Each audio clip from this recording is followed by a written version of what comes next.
Mga kaibigan, nandito na naman po tayo sa isang programa kung saan meron po tayong panonoorin at bibigyan natin ng reaksyon at opinyon galing sa Balitang Pinoy TV na ang nagsasalita po ngayon ay si Sir Banat Bay. Shoutout din po. Ito ang title, grabe na, narito na.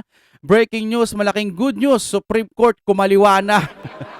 Nice title mga kapatid. So, unconstitutional ang hatol po ng korte.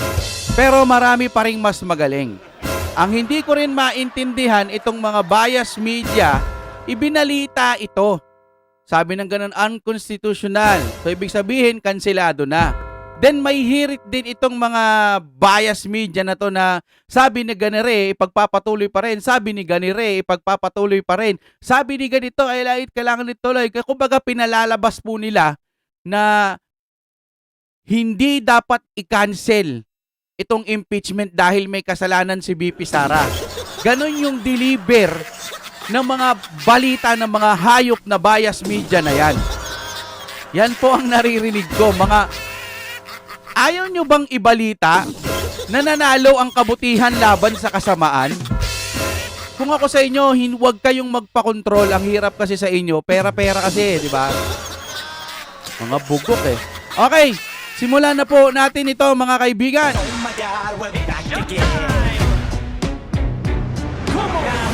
At syempre, total nagsisimula rin naman na tayo. Huwag niyong kalimutan magpindot ng like. Kahit isang pindot lang ng like, masaya na ako dyan. At mag-comment na rin po kayo dyan. Kayo nang bahala sa mga bias media na yan. Okay, i-play na po natin ito. Kung gusto nyo naman ng mura na at mabilis na internet, nandito na ang Fiber ni Juan. Yes, Fiber ni Juan. Kaya tawag na. Baka meron na sa inyong lugar ang Fiber ni Juan. Yes, shout out Sir Brents. We love you, we love you, we love you. Napakaganda ng Fiber ni Juan na yan. Sana makarating dito yan. Ha? Okay, here we go. Saksak ito sa dibdib ni BBM ang ginawa ng pinsan niyang Speaker of the House. Sa pagmamadali nilang talagang tanggalin si VP Sara para wala na siyang kalaban sa 2028, ay lahat ginawa nilang basta mapadali na.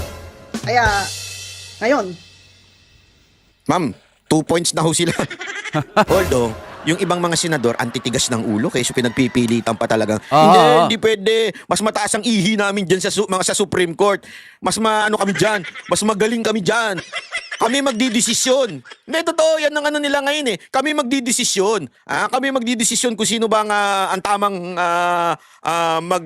sasabi kung ito'y unconstitutional. Pakinggan, panoorin natin ha. Narito ang Balitang Pinoy TV.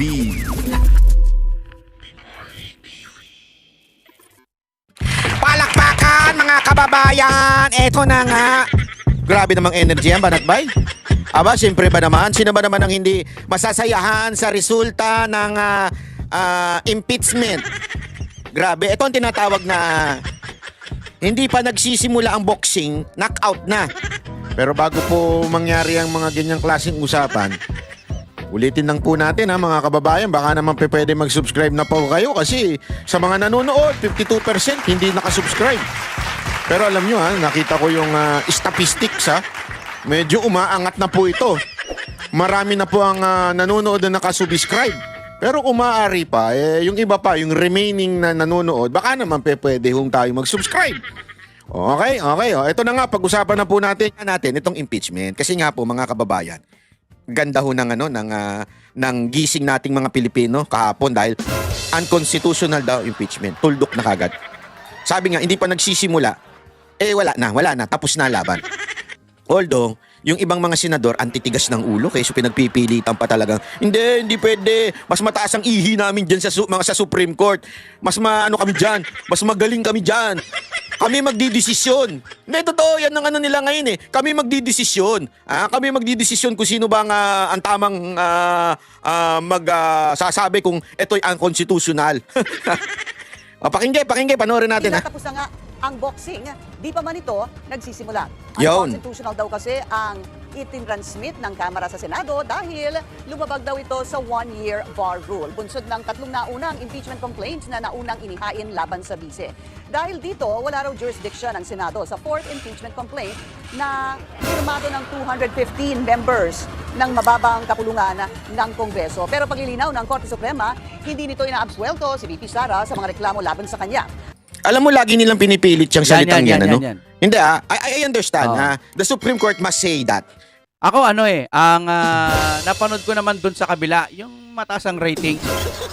Yung katotohanan, puro katotohanan daw sila. Yan. Ganon din ang style nila. Pinalalabas nila dun sa balita, oo, unconstitutional, pero mas marami silang paliwanag patungkol po doon sa mga taga-kabila na parang ipinapasabi nila na dapat ituloy pa rin. No?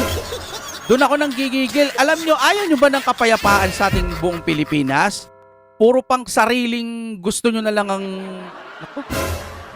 Tignan nyo, alam nyo kasi para sa akin, base lang sa opinion ko, tingin ko binabayaran kasi sila, o ito, magsalita kayo, laban kay Bibi Sara, bla bla bla. Yan. Kaso kailangan nilang ibalita yung unconstitutional eh. Pero bumanat pa rin sila, hindi nga lang masyadong halata. Kahit unconstitutional, sinasabi ng korte, tas may babanat na naman, kahit na ganito, ganyan, ganyan.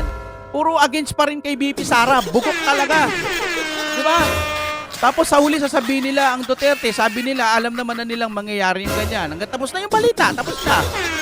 Isang beses, isang konting paliwanag lang kay BP Sara. Samantalang yung sinabing unconstitutional ay yung mga comment ng mga buaya. Pinagkukuhanin nyo kay BP Sara, ganun-ganun lang. Palibasa kasi mas maganda na yung tahimik. May laman ng kokote. Yung lata kapag walang laman, kaano yung tangke na malaki, yung lamanan ng tubig, yung mga malalaking tangke na yan. Pag walang laman yan, maingay yan. Maingay yan. Pero pag puno yung laman yan, hindi maingay yan. Okay, tuloy tayo. Pero yung mga media, parang tila sinasabing may kasalanan na kaagad si VP Sara Duterte. Yung ba sinasabing hindi inaabsuelto? Sandali, una-una, hindi inaabsuelto, pero in the first place, hindi guilty. Kasi ang dating, guilty na kaagad. Walang ganun. Yung impeachment na nangyari sa Kamara, ang ibig lamang pong sabihin nun ay may probable cause na nakita ang Kamara, kaya dapat dali na sa korte, which is the Senate Court. Kaya nga, korte sila eh. Impeachment court na sila ngayon. Hindi pa nakakatulan. As a matter of fact, impeachment is not about conviction. Kung itong tao to may kasalanan o hindi. Impeachment is more on the trust. Kung may tiwala pa ba ang taong bayan at para manatili pa itong tao na ito bilang vice presidente o kung sino man yung ini-impeach na tao. So parang lagi nilang pinagdidiinan ng mga lintik ng mga media na parang sinasabi na, hoy, hindi naman inabsuelto ng Supreme Court. Oo, hindi inabsuelto ng Supreme Court, pero hindi rin sinasabi ng Supreme Court na guilty. Dapat linawin nyo yan.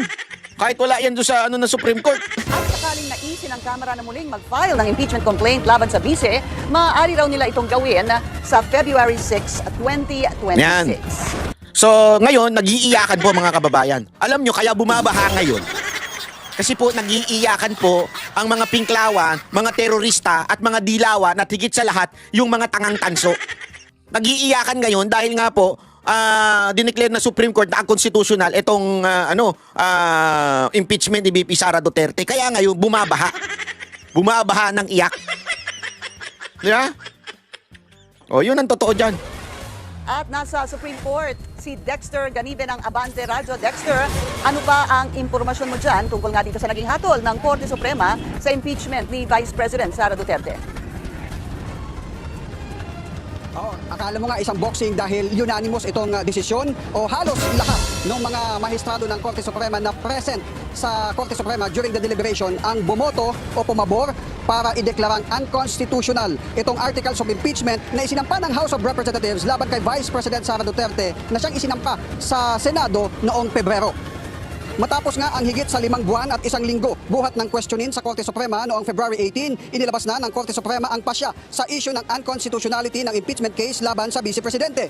Hatol ng Supreme Court sa articles of impeachment na itinansmit ng House of Representatives sa Senado ay unconstitutional. Yun. Paliwanag ni SC spokesperson Attorney Camille Ting, lumabag sa 1-year bar rule ang Kamara nang itransmit ang impeachment articles ng 4th complaint. May 3 naunang impeachment complaint nga na inihain laban sa Vice noong December 2, December 4 at December 19 taong 2024. At yung pang-apat na complaint na inendorso ng Kamara noong February 2025 ang siyang inakyat sa Senado. Dahil sa desisyon ng Korte Suprema, sinabi ng SC na hindi na magkakaroon ng jurisdiction ang Senado sa impeachment ni VP Sara. Pero nilinaw nga ng Korte Suprema na hindi nila pinapawalang sala ang pangalawang Pangulo sa mga reklamo laban sa kanya. Sakaling naisin man ng Kamara na muling mag-file ng impeachment complaint laban sa Vice Presidente, maaari itong gawin sa February 6, 2026. Yun. Pahayag naman ng impeachment So, mga kababayan, it's going to be normal. Ang baha, sabi nga ni BBM. It's going to be normal ang baha. Huwag ka na kayo magreklamo. Normal na ang baha. Bakit kanyo? Sa February pa, next year, pwede magpa-impeach uli ang mga ulul. So, ibig sabihin, mula ngayon, mag-iiyakan ng mga dilawan, pinklawan, mga terorista, at mga tangang tanso. Gago! Yan ang katotohanan. So, mag-prepare lang kayo sa baha. Court sa pamamagitan ng tagapagsalita na si Attorney Reginald Tonggol, sinabi niyang ina-acknowledge ng impeachment court ang desisyon ng SC. Simulat sa pulان niya ay sang-ayon sa konstitusyon ang bawat hakbang ng impeachment court at ginagalang nila ngayon ang pasya ng kataas-taasang hukuman. Kinakatiganan niya ng SC decision ang maingat at hindi pa dalos-dalos na pagpapasya. Kabilang dito ang paghingi sa Kamara ng certification na wala silang nilabag na batas nang iakyat ang impeachment case sa Senado. Hihintayin na lang niya ang opisyal na kopya ng pasya mula sa Korte Suprema bago ang anumang desisyon o hakbang na gagawin ng impeachment court. Batay sa impormasyong nakalap ng Abante Radio, 13 sa 15 Supreme Court Justices ang pumabor sa desisyong sinulat ni Senior Associate Justice Marvic Lunen na isa sa dalawang appointee ni dating Pangulong Noynoy Aquino. Ang 11 iba pa naman na sumang-ayon na unconstitutional ang impeachment articles ay pawang mga maestrado na naitalaga noong panahon ni dating Pangulong Rodrigo Duterte. Si Justice Raul Villanueva, nakasama sa mga bumoto para ideklarang unconstitutional, ay appointee ni Pangulong Bongbong Marcos. Ito yung ito yung nakakabwisit din minsan na balita nila. No? Inuungkat pa talaga kung sino yung mga appointee. May nabasa kasi ako ganun din eh. Kaya naman pala nanalo kasi mga appointee daw ni Pangulong Duterte daw yung mga judge. Wala talaga. Ayaw nyo ba ng kapayapaan sa mundo? Sa Pilipinas? Kampi kayo ng kampi sa walang kwenta. O wala lang talaga kayong knowledge sa mga Duterte. Hindi nyo alam ang mga nagawa ng Duterte. Laking Manila ako. Ang tagal ko doon. 300 taon pa lang ako dito sa Europe. Ay, Amerika pala. 3 taon pa lang ako dito. Laking Manila tayo. Doon tayo lumaki. Lahat ng mga naging presidente kilala natin. Eh bakit nagustuhan ko yung Duterte? Sinaliksik ko kung ano ang Duterte. Hindi nyo gawin yun? Ang tatalino yung mga tao? Bubugok-bugok kayo? Na bumoto nga na ideklarang unconstitutional itong impeachment case. Hindi naman nakaboto, Pinky, itong si Justice Singh dahil siya ay naka-leave habang nag-inhibit itong si Justice Kagiwa na isa nga doon sa tinutukoy nating appointee ni nung Pinoy administration kasama ni Justice Marvic Lunen na siyang sumulat ng desisyon. Samantala, Pinky, umani ng iba't ibang reaksyon mula sa mga senator ang desisyon ng SC. Yan. Sa Pero sandali, bago mag-react itong mga senador, maganda, ipaliwanag muna natin na maigi ang bakit bakit unconstitutional at anong dapat gawin. Okay? Kasi importante po ito at mapapaliwanag po yan. Siyempre, walang iba kung hindi. Kasi alam mo mga kababayan, ito gusto ko lang sabihin, pag mga ganyang bagay, legal matters. Okay? Legal matters, especially this is a decision of the Supreme Court. Huwag kayo makikinig doon sa mga senador na hindi naman lawyer. Huwag kayo makikinig doon sa mga congressman na hindi naman lawyer. Tama. Makinig tayo doon sa mga talagang batikang lawyer. Mga magagaling na lawyer, naging judge. Doon tayo makinig. Yes. Hindi yung kung sino-sino lang pakikinggan natin. Hindi porket senador, may alam. Oo. Hindi porket congressman, may alam. Maraming tanga dyan. Yan ang totoo. Makinig tayo sa isang magaling na abogado at public servant. Ito, wala akong biro. Pag ako gusto ko malaman ng mga bagay-bagay, dito tayo isa sa mga pinupuntahan natin go-to lawyer to. Bakit? Kasi hindi naman ito Duterte supporter, hindi ito DDS. Yan. Very objective siyang tumingin ng mga issue. Halimbawa, ito nga po si Attorney Guanzon. Ayan na. Dineclare na ng Supreme Court na unconstitutional ang impeachment complaint. kay Vice President Sara Duterte. Mm.